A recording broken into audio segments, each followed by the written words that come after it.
ഞങ്ങൾ ഒരിക്കൽ പോലും ഒരു സമരത്തിൻ്റെ പേരിലല്ല അക്ബർ അലി വരുന്നത്. അദ്ദേഹം മനസ്സെന്ന് തീരുമാനിച്ചെടുത്ത ഒരു തീരുമാനമാണ്. ഇനി ഇത് ഞാൻ ഉറപ്പിച്ച് പറയുന്നു, ഒരു അക്ബർ അലിയിൽ അവസാനിക്കുന്നില്ല. CPM-ൻ്റെ ജനാധിപത്യ വിരുദ്ധ നിലപാട്, വർഗീയത, അങ്ങനെയുള്ള എല്ലാ നിലപാടും പ്രത്യേകിച്ച് നിരവധി ആളുകൾ പാർട്ടി വിടാൻ പോവാണ്. ഒരു തർക്കവും വേണ്ട. അതിനകത്ത് നിങ്ങൾ ശ്രദ്ധേയമായൊരു കാര്യം, അദ്ദേഹം അതിന്റെ പ്രസിഡന്റ് ആയിരുന്നു ബാങ്കിന്റെ, അത് രാജിവെച്ച കഴിഞ്ഞ ആഴ്ച രാജിവെക്കുന്നല്ലേ. മറ്റൊരു കാര്യം ഞാൻ പറയാം, നിങ്ങളൊരു ഡേറ്റ് മാർക്ക് ചെയ്തോളൂ. 2026 അസംബ്ലി ഇലക്ഷൻ കഴിയുമ്പോൾ ആ ഡിസംബർ മാസത്തിനകത്ത് CPM കേരളത്തിൽ എത്ര ബാക്കി ഉണ്ടാകുമെന്ന് നമ്മൾ കാണാൻ പോകുന്ന രാഷ്ട്രീയ. കേരളത്തിനകത്ത് ഒരു വിഭാഗത്തിനും വിശ്വാസമില്ലാത്ത ഒരു പൊളിറ്റിക്കൽ പാർട്ടിയായി മാറിയിരിക്കുക CPM. ഒരു ലോക്സഭാ തെരഞ്ഞെടുപ്പിന് മുൻപും പിൻപും നമ്മൾ കണ്ടിട്ടുണ്ട്, ബിഫോർ ക്രൈസ്റ്റ് ആഫ്റ്റർ ക്രൈസ്റ്റ്. CPM-ന്റെ നിലപാടുകൾ നിങ്ങൾ എടുത്ത് പരിശോധിച്ചോ. ലോക്സഭാ തെരഞ്ഞെടുപ്പിന് മുമ്പുള്ള CPM എവിടെയാണ്, ഇന്ന് എവിടെയാണ്? അപ്പൊ ഇതൊക്കെ കേവലമായ രാഷ്ട്രീയമായ നേട്ടത്തിലപ്പുറത്ത് ഒരു പാർട്ടി എന്നുള്ള നിലയിൽ നിലപാടില്ലാത്ത ഒരു പാർട്ടി അധപ്പതിച്ചിരിക്കുക CPM. അപ്പൊ സ്വാഭാവികമായും ഒരു ഐഡിയോളജിക്കൽ സ്പേസിൽ നിൽക്കാൻ ആഗ്രഹിക്കുന്ന മനുഷ്യർക്ക് CPM-ൽ നിൽക്കാൻ സാധ്യമല്ല. ഇപ്പൊ നമ്മളൊക്കെ അത്ഭുതത്തിൽ കണ്ടിട്ടില്ലേ, ഇപ്പൊ ഇന്ത്യയിൽ കോൺഗ്രസ് പല സംസ്ഥാനങ്ങളിലും തകർച്ച നേരിട്ടിട്ടുണ്ട്, മറ്റു പല പാർട്ടികൾക്കും തകർച്ച നേരിട്ടിട്ടുണ്ട്. പക്ഷെ ഒരു സംസ്ഥാനത്ത് നിന്ന് ഒരു രാഷ്ട്രീയ പ്രസ്ഥാനം തുടച്ചു മാറ്റപ്പെട്ടത് നമ്മൾ കണ്ടിട്ടില്ല. അത് കണ്ടിട്ടുള്ളത് CPM-നെ ബംഗാളിലായാലും ത്രിപുരയിലായാലും ആ ഐഡിയോളജിയെ മൊത്തം ജനം വേണ്ടാന്ന് വെക്കുക. അതിനപ്പുറത്ത് ഐഡിയോളജിക്ക് നേതൃത്വം നൽകിയവരെ തല്ലി കാട്ടിൽ കയറ്റുന്നത് നമ്മൾ കണ്ടതാണ്. അത് അതിന്റെ വേറൊരു വശം.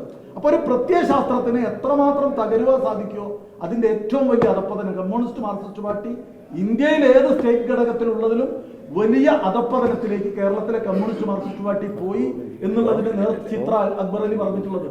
അത് കേവലമായി ഒരു വ്യക്തിപരമായ അവിടെ ഒരു പ്രശ്നമില്ല. ഈ ബ്രാഞ്ച് സമ്മേളനത്തിലും തിരഞ്ഞെടുക്കപ്പെട്ട ആളാണ്. ആന്തരികമായ സംഘർഷം അദ്ദേഹത്തിന് ഉണ്ടായിട്ടുണ്ട്, ഓരോ ഘട്ടത്തിൽ ഉണ്ടായിട്ടുണ്ട്. പാർട്ടി വഴിതെറ്റി സഞ്ചരിക്കുമ്പോൾ സ്വാഭാവികമായ ആന്തരിക സംഘർഷം ഉണ്ടായിട്ടുണ്ട്. ഈ മെക്സവൻ എന്നുള്ളത് അതിന്റെ ഒരു ക്ലൈമാക്സിലുണ്ടായ ഒരു ഇഷ്യൂ മാത്രമാണ്. അതുകൂടി വന്നതോടുകൂടി ഈ പാർട്ടി നേരെ പോകില്ല എന്നും സമൂഹത്തെ വിഭജിച്ചിട്ടായാലും അധികാരം നിലനിർത്തുക എന്നുള്ള വളരെ ചെറിയ കാഴ്ചപ്പാടിലേക്ക് പാർട്ടി മാറിയതിൽ അക്ബർ അലി പുറത്തു വന്നിട്ടുണ്ട്. നിരന്തരമായി എത്രയോ പേര് ഇതിനകത്ത് തയ്യാറായി വരുന്നുണ്ട്. നിങ്ങൾക്ക് വരും ദിവസങ്ങൾ കാണാം. ഇതിവിടെ മാത്രമല്ല, കേരളത്തിലുടനീളമുള്ള ഒരു പ്രതിഭാസമാണ്. പിന്നെ ഇപ്പം നിലനിൽക്കുന്നത് ഭരണം ഉണ്ട് എന്നുള്ളതുകൊണ്ടാണ്. അതുകൊണ്ടാണ് ഞാൻ പറഞ്ഞത് 2026 കേരള അസംബ്ലി തെരഞ്ഞെടുപ്പ് കഴിഞ്ഞ് 2026 ഡിസംബർ 31 കേരളത്തിലെ CPM-ന്റെ എത്ര ശതമാനം ആളുകൾ അതിൽ ബാക്കി ഉണ്ടാവുന്ന വരാൻ പോകുന്ന രാഷ്ട്രീയമാണ്. ചേവായൂർ ബാങ്കിൽ ജനാധിപത്യ ധ്വംസനത്തിന് പരസ്യമായ നേതൃത്വം കൊടുത്ത മെഹബൂബിന്റെ ഏരിയ എന്നാണ് മറ്റൊരു സഹകരണ സ്ഥാപന പ്രസിഡന്റായ അക്ബർ അലി കടന്നു വരുന്നത്.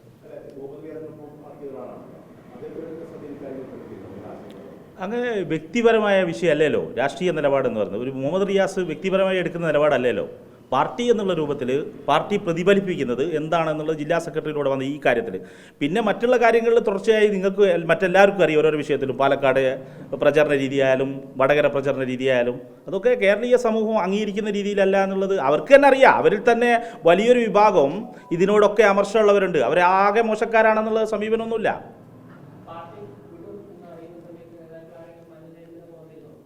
തീർച്ചയായിട്ടും വരുമല്ലോ.